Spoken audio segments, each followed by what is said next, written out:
오늘 말씀은 딱 2절밖에 안 됩니다. 20절이 핵심인 것 같고요.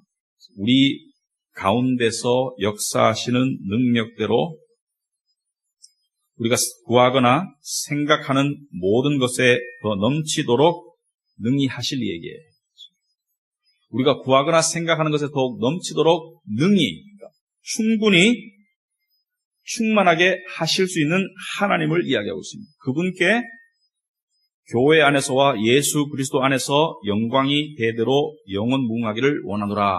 자, 굉장히 듣기 좋은 말씀인데요. 제가 가끔 그럴 때가 있습니다. 말씀을 놓고 이제 설교를 준비하는, 목사는 이제 설교를 준비하는 게 굉장히 큰 일입니다. 설교를 준비할 때 이걸 어떻게 준비해야 될지를 모를 때가 가끔 있습니다. 이거 어떻게 준비를 해야 되겠나? 읽었을 때 상당히 좋은 말씀인데 이걸 어떻게 전해야 될까? 제가 소화를 하고 제가 이해를 해야지 여러분에게 전할 수가 있는데 그게 안 되면은 되게 곤란하지 않습니까? 제가 누구처럼 최 선생님이 있어서 대신 써줄 것도 아니고 제가 이거 해야 되는 일인데 굉장히 고민되는 그런 이 본문이었습니다. 제가 지지난주 미국을 갔다 왔기 때문에 시차가 적응이 안 돼서 이번 주는 주초에 새벽 2시나 한 3시쯤에 잠이 깨더라고요. 근데 깨면은 제일 먼저 드는 생각이 이 생각이었습니다. 이걸 어떻게 풀어야 되나? 좋은 말씀이죠. 우리가 구하거나 생각하는 모든 것에 더 넘치도록 하나님께서 하실 것이다. 그런데 상당히 믿기가 어렵습니다. 왜냐하면은 이런 경험을 사실 많이 못 해봤다고 생각하기 때문에 우리가 구하거나 생각하는 것에 넘치도록 능히 하실 하나님의 역사를 우리가 체험을 하고 살고 있는가? 자, 넘치도록 능히 하시는 것은 하나님의 일이고요. 우리 가운데 역사하시는 능력도 하나님의 것이고, 자, 그렇다면 이 말씀이 아주 복된 말씀이지만 먼저 이 말씀은 우리에게 상당히 찔림을 주는 말씀입니다. 이렇게 시작합니다. 상당히 찔림을 주는 말씀입니다. 무슨 말이냐? 여기 보면 우리가 구하거나 생각하는 모든 것이라고 되어 있습니다. 하나님께서 우리에게 넘치도록 역사하시는 것은 맞아요. 그러나 동시에 우리가 구하거나 생각하는 것이 있어야 됩니다. 무슨 말이냐면 하나님을 향해서 간절히 구하는 모습이 있어야 된다는 걸 이야기합니다. 여러분, 우리가 애들을 키우다 보면 이럴 때가 있습니다. 다음 달에 네가 이번 달에 공부를 열심히 하고 말을 잘 들으면 다음 달에 용돈을 올려주마. 다음 달이 되었어요. 아빠, 용돈 올려주세요. 이렇게 말합니다. 앞에 거는 빼먹고 용돈 올려달라는 것만 기억하고 있어요. 공부도 열심히 안 하고 말도 안 들었는데. 여러분, 용돈 올려주는 것은 부모의 능력입니다. 그러나 부모가 뭘 이야기합니까? 네가 공부 열심히 하고 말을 잘 들을 때 용돈을 올려주겠다. 여러분, 하나님께서 여러분의 삶을 인도하시기를 원하죠. 여러분의 삶을 인도하고 하나님께서 좋은 길로 인도하시기를 원하실 겁니다. 그런데 성경에 보면 그런 말씀이 여러 군데 나와 있어요. 그 중에 하나가 잠언 3장 5절 6절 말씀인데 뭐라고 되어 있습니까? 너는 마음을 다하여 여호와를 신뢰하고 내 명철을 의지하지 말라. 너는 범사의 그를 인정하라. 그리하면 내 길을 지도하시리라. 너의 길을 지도하실 것이다. 이 말씀은 좋지 않습니까? 그런데 앞에 뭐라고 되어 있습니까? 너는 마음을 다하여 여호와를 의지해라. 너는 너의 명철함, 너의 지혜를 의지하지 말아라. 네 잔머리 굴리지 말고 하나님을 의지하거라. 너는 범사의 그를 인정해라. 범사의 하나님이 주인 되심을 인정해라. 그리하면 너의 길을 지도하실 것이다. 이렇게 되어 있습니다. 우리가 성경을 읽을 때 전체를 읽어야 됩니다. 우리가 좋아하는 말씀 중에 이런 말씀이 있습니다. 시편 81편 말씀인데 너의 입을 크게 벌려라. 하나님께서 꽉꽉 채워주실 것이다. 너의 입을 크게 벌리면 하나님이 꽉 채워주실 것이다. 그 뭘로 채워주시는 건지는 상황마다 다르겠지만 이 말씀이 좋습니다. 왜? 입을 크게 벌리면, 믿음을 크게 가지면 하나님께서 꽉 채워주실 것이다. 그런데 그 다음 절도 읽어봐야 됩니다. 그 다음 절에 뭐라고 되어 있습니까? 시편 81편 10절 11절에 그러나 내 백성이 내 소리를 듣지 아니하며 이스라엘이 나를 원하지 아니하였다. 이렇게 되어 있습니다. 나는 너희를 꽉 채워줄 수 있는데 너는 나를 원하지 않는구나. 이렇게 되어 있어요. 그렇다면 여기서 힌트를 얻어야 됩니다. 지금 종합적으로 봤을 때 이겁니다.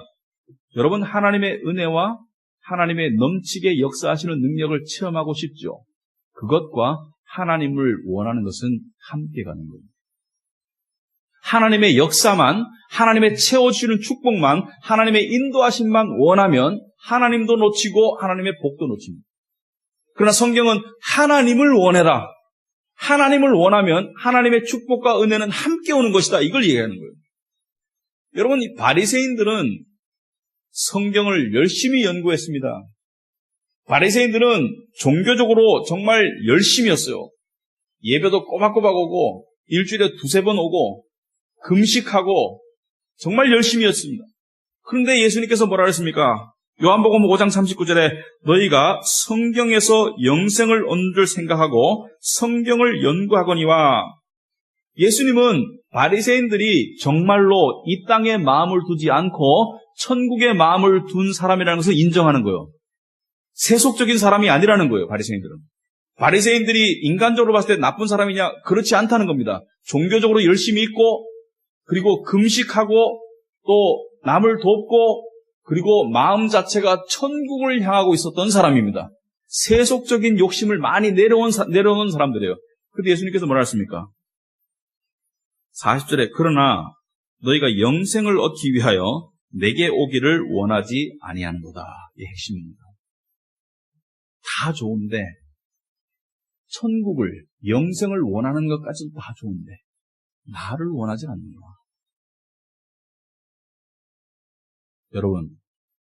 여러분과 저는 하나님을 얼마나 원합니까? 하나님에게 원하는, 하나님이 해주셨으면 하는 복들은 있지만 그 이전에 하나님은 얼마나 원하는가? 이게 우리에게 찔림을 주는 내용입니다. 우리 교회가 이 오스왈드 체인버스의 이 묵상집을 많이 권장하고 있습니다. 주보에도 많이 써놓죠. 오스왈드 체인버스의 365일의 묵상을 다 읽어보면 그 핵심 내용은 한 줄로 요약될 수 있습니다. 무엇입니까? 하나님과의 관계 안에서 살아라, 이겁니다. 한마디로 말하면 모든 해답은 하나님과의 관계 속에 있다는 거예요. 상황이 어렵고 상황이 외롭고 상황이 힘들고 상황이 불확실하고 다 부차적인 문제라는 겁니다. 하나님과의 관계 속에 살고 있어요. 이게 오스왈드 체인버스의 이야기입니다. 여러분, 하나님과의 관계를 회복해야 되겠다, 이런 생각이 우리가 들 때가 있습니다. 그죠? 살다 보니까 하나님과의 관계가 소원해져서 인생이 참 답답하고 외롭고 삭막하고 메말라요. 불안하고. 하나님과의 관계를 회복해야 되겠다. 그래서 말씀도 붙잡고 기도도 하고 또 뭐 모임도 나가고 이렇게 해봅니다. 그러다가 깨우치게 됩니다. 뭘 깨우치게 됩니까? 하나님과의 관계를 회복한다는 것은요, 하나님과의 없던 관계를 만든다는 게 아닙니다. 하나님과의 관계를 회복한다는 것은 이미 주어진 관계를 깨닫는 거예요. 관계는 이미 주어져 있습니다.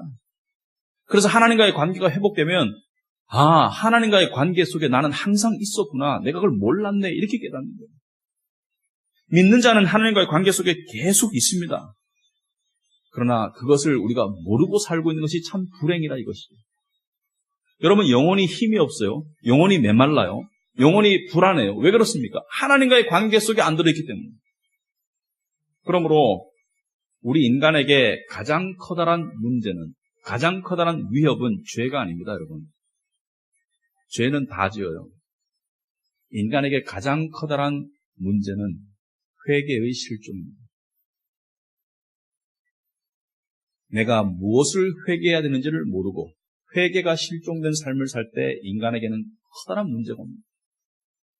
여러분, 우리가 회개해야 될 가장 커다란 문제가 무엇입니까? 오늘 본문에 비춰봤을 때 우리가 회개해야 될 가장 커다란 문제는 무엇입니까? 자신의 삶에 문제가 있음에도 불구하고, 자신이 세상의 욕심과 유혹 때문에 힘들면도 불구하고, 자신에게 간절한 기도 제목이 있음에도 불구하고 하나님을 절실히 구하지 않는 것이 가장 커다란 문제입니다. 구해봤다고 그래요. 구해봤는데 아니요. 하나님을 절실히 구한다는 것은 지속적인 구함입니다. 하나님을 구하는 것. 여러분, 예수님께서 이 땅에 오셨을 때 가장 먼저 하신 말씀은 뭡니까? 회개하라, 천국이 가까웠다. 회개하라는 거예요. 그 회개의 핵심이 무엇입니까? 피조물로서 하나님을 찾지도 않고 영원하지도 않는 그것을 회개하라는 거예요. 그렇다면 오늘 본문에서 우리 가운데서 역사하시는 능력대로 우리가 구하거나 생각하는 모든 것에 더 넘치도록 능히 하실 이에게 우리가 하나님의 넘치도록 능히 하시는 역사를 맛보고 삶의 생동감이 주어지고 힘이 주어지기를 원한다면 우리에게는 하나님을 구하는 삶이 있어야 됩니다. 세 가지를 말씀드리겠습니다. 첫째, 무엇을 구해야 하나? 둘째로, 하나님을 구하는 삶의 장애물은 무엇인가? 마지막으로, 어떤 믿음의 자세로 그것을 극복해야 되나? 장애물을. 무엇을 구해야 되나? 장애물은 무엇인가? 어떻게 극복해야 되나? 자, 무엇을 구해야 됩니까? 여러분, 기도하기가 힘들 때가 있습니다. 이렇게 기도하는 것이 옳은가? 저렇게 기도하는 것이 옳은가? 이걸 구해도 되나? 말아야 되나? 헷갈려요. 어떤 때는 이렇게 기도해야 되나를 생각하다가 기도를 못하게 돼요. 어떤 때는 이렇게 기도하는 것이 옳은지 말은지 따지다가 기도가 막히게 됩니다. 남의 구원을 위해서, 교회 공동체를 위해서, 나라를 위해서는 기도하는 것이 옳다고 생각되는데 나의 이런 문제도 기도해도 되는가? 내 안에 이런 남을 미워하는 마음인데 기도해도 되는가? 답은 무엇입니까? 무조건 하세요. 무조건 기도하세요. 왜냐? 기도 안 하는 것보다 기도하는 것이 100배 낫습니다. 기도 안 하는 것은 관계가 없는 거예요. 기도하는 것은 관계가 있는 겁니다. 기도의 내용을 떠나서 무조건 기도하세요. 여러분, 저는 옛날에 직장 생활할 때 두 가지 때문에 힘들었던 것 같습니다. 첫째는 유흥주점을 자주 가더라고요. 그 다음날 되면 자기들이 갔다가 있었던 에피소드를 서로 모여서 낄낄거리면서 이야기하면서 이렇게 종이를 가지고 n분의 1로 나눠요. 어제 비용이 50만 원 나왔으면 5명이 갔으면 한 사람이 10만 원씩 내라. 근데 이거 왕따 당하잖아요, 저만. 부서원 6명, 7명인데 저만 안 가니까 왕따 당하지 않습니까? 그리고 두 번째 힘든 것은 이것이었습니다. 그 당시에는 실내 흡연이 없었습니다. 실내 금연이 참. 실내 금연이 없었기 때문에 담배를 마음 놓고 피웠어요. 그러니까 이 담배를 피우는 것도요, 어떤 사람은 빨아들이지도 않고 스트레스 받기 때문에 그냥 물고 계속 있는 사람들이 있어요. 그죠? 앞에도 그렇고 옆에도 그렇고 뒤에도 그렇고 진짜 담배 안 피는 입장에서는 너구리 잡는 것 같아. 그럴 때 제 마음속에 어떤 생각이 드냐면은 강대선에서 이런 얘기 했는지는 모르겠습니다. 모가지를 비틀고 싶어요.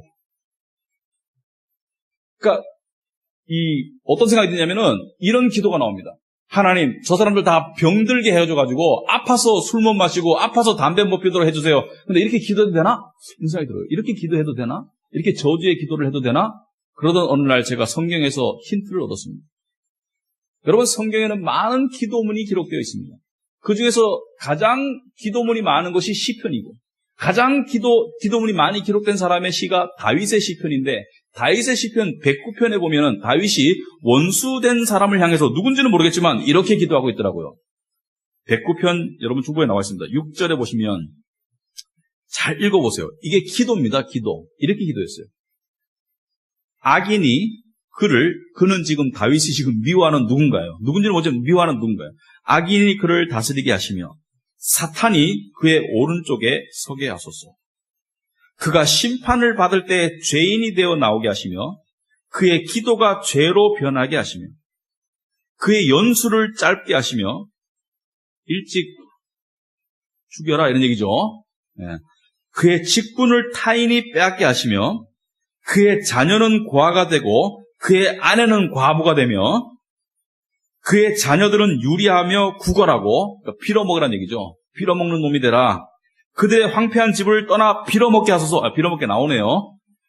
그 다음에 11절에 이 기도도 굉장히 창의적입니다. 고리대금 하는 자가 그의 소유를 다 빼앗게 하시며 오늘날로 말하면 사채업자한테 걸려가지고 쫄딱 망하게 하소서. 그가 수고한 것을 낯선 사람이 탈취하게 하시며 그에게 인애를 베풀 자가 없게 하시며 그의 고아에게 은혜를 베풀 자도 없게 하시며 그의 자손이 끊어지게 하시며 후대에 그들의 이름이 지워지게 하소서. 그러니까 멸문지화를 당하게 하소서. 이런 기도입니다. 여러분, 이게 왜 성경에 쓰여 있겠습니까? 왜 쓰여 있겠습니까? 물론 다윗이 나중에 하나님의 은혜로 기도를 바꿔주셔서 용서하실 수가 있습니다. 그러나 이게 왜 쓰여져 있겠습니까? 하나님은 이런 기도를 받아들이신다는 거예요. 하나님이 받아들이는 기도는 솔직한 기도입니다. 하나님을 향한 원망도 받아들입니다. 하나님을 향한, 심지어 하나님을 향한 의심도 받아들입니다. 하나님, 당신이 정말 계십니까? 이런 기도도 받아들입니다. 하나님. 그러니까 가장 좋은 기도는요, 가장 솔직한 기도입니다. 하세요. 하시기 바랍니다. 그러면 그 기도를 통해서 기도하는 순간 하나님이 인도하실 겁니다. 마음의 내용을 솔직하게 기도하는 것, 이것을 하나님이 가장 응답하시는 기도라고 믿습니다. 두 번째로, 기도에는 장애물이 있습니다. 어떤 장애물이 있습니까? 여러분, 기도해본 사람은 다 알아요. 기도해본 사람들이 기도에 멈추는, 하나님께 구하는 삶을 멈추는 그 장애물이 있습니다. 뭐냐면은, 기도를 하면 반드시 이런 순간이 옵니다. 이게 뭐지? 기도를 이렇게 했는데 이게 뭐지? 기도를 이렇게 했는데 왜 거꾸로 나가지? 맞죠? 그런데 이게 뭐지 상황과 모든 것을 합력하여 역사하시고 능히 하시는, 그러니까 와, 하나님이 이렇게 하실 줄 몰랐습니다. 하나님이 이렇게까지 넘치도록 역사하실 줄 몰랐습니다. 그 고백과 이게 뭐지 사이에는 수많은 아픈 사건들과 불확실한 시간들이 존재합니다. 답답한 시간들이 존재합니다. 기도했는데 거꾸로 갈 때가 많죠. 나는 이쪽으로 가려고, 부산으로 가려고 기도했는데 하나님은 서울로 데려가세요. 서울 가기 싫어서 부산 가고 싶다는데 서울로 데려가실 때가 있어요.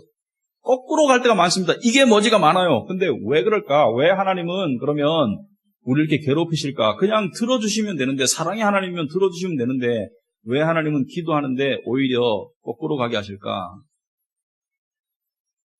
왜냐면요, 베드로전서 1장에 그 해답이 나와 있습니다. 1장 6절에 그러므로 너희가 이제 여러 가지 시험으로 말미암아 잠깐 근심하게 되지 않을 수 없으나 오히려 크게 기뻐하는도다. 너희 믿음의 확실함은 불로 연단하여도 없어질 금보다 더 귀하여 예수 그리스도께서 나타내실 때에 칭찬과 영광과 존귀를 얻게 할 것이니라.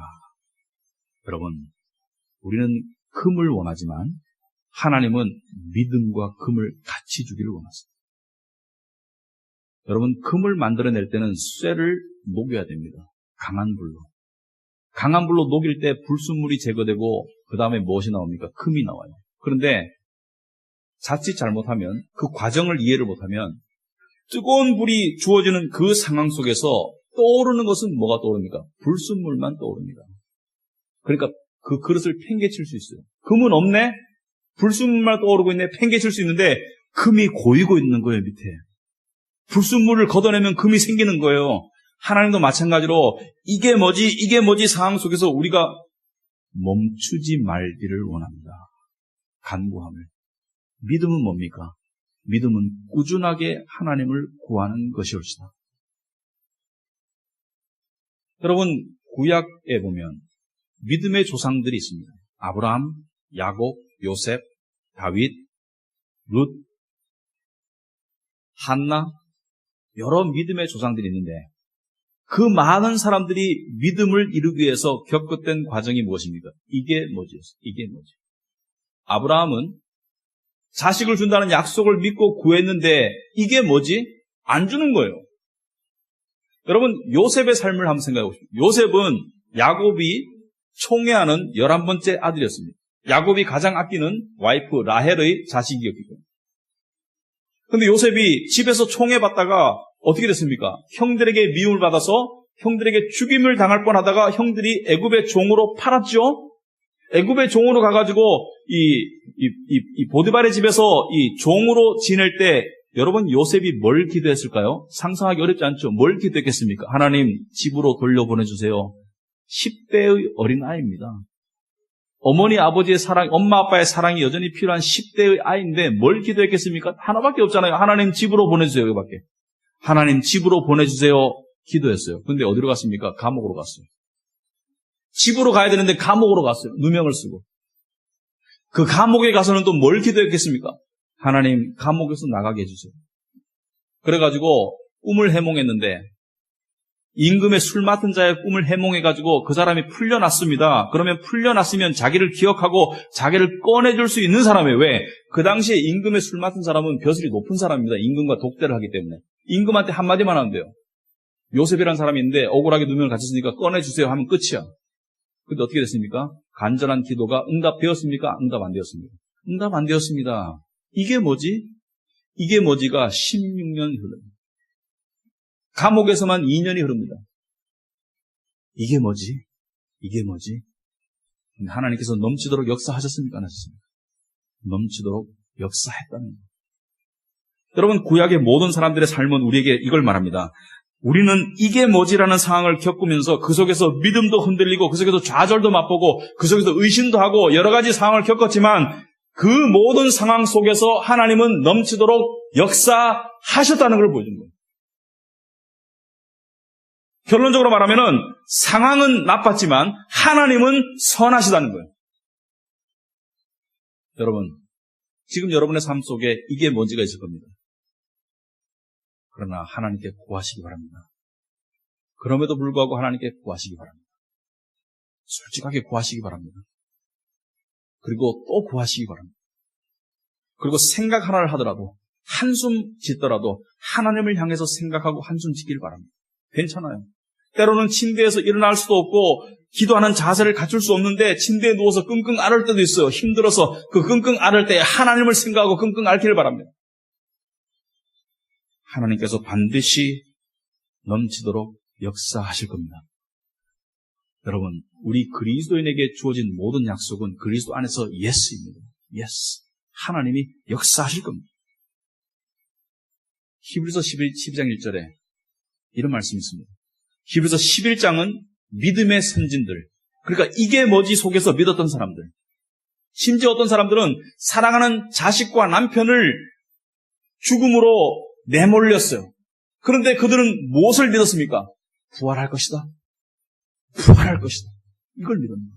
근데 히브리서 12장 1절은 이러므로 우리에게 구름같이 둘러싼 허다한 증인들이 있으니 이 구름같이 둘러싼 허다한 증인들이 무엇입니까? 하나님께서 넘치도록 역사하시는 것을 체험한 증인들. 그 구름같이 수많은 증인들이 우리를 바라보고 있어요. 하늘에서 지금 우리를 바라보고 있습니다. 아브라함도 바라보고 있고 다윗도 바라보고 있고 다윗을 바라보면서 뭐라고 우리에게 지금 격려하겠습니까? 믿음의 경주를 달려가거라. 모든 무거운 것과 얽매이기 쉬운 죄를 벗어버리고 인내로서 계속 달려가거라. 이게 뭐지에 걸려서 넘어지지 말고 일어나서 또 달려가거라. 너희들의 결국은 영광이다. 결국에는 하나님께서 넘치도록 역사하실 것이다. 이 믿음의 자세로 꾸준히 구하라고 이야기하고 있습니다. 여러분, 상황이 어려울 때 우리는 유혹을 느낍니다. 마치 에서처럼 배가 너무 고파서 팥죽 한 그릇에 자기의 장자의 권리를, 특권을 동생에게 팔았어요. 우리도 마찬가지입니다. 상황이 힘들다고, 상황이 의심스럽다고 하나님과의 관계 속에 주어진 우리 자녀로서의 특권을 팔 겁니까? 그리고 세상을 쫓아갈 겁니까? 세상 사람들이 사는 대로 살 수 없지 않습니까? 그러니까 아무리 힘들어도 우리는 하나님을 붙잡고 믿음으로 나아가야 되는데, 여러분, 지금 겨울이 다가오고 있습니다. 겨울이 다가오면 잎사귀가 다 떨어지고요. 들의 모든 식물이 다 죽습니다. 말라요. 그런데 봄이 되면 또 새싹이 돋아납니다. 왜 그렇습니까? 씨앗이 땅 속에 숨겨져 있기 때문에. 그 추운 겨울 속에 씨앗은 땅 속에 숨어 있는 것만 하면 되는 거예요. 그 씨앗이 밖에 나와서 추위랑 맞싸워봤자 죽습니다.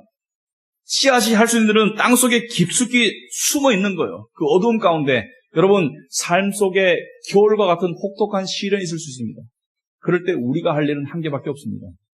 땅 속에 깊숙이 숨어 있는 거예요. 그 땅이 무엇입니까? 하나님의 품으로 자꾸 들어가는 거예요.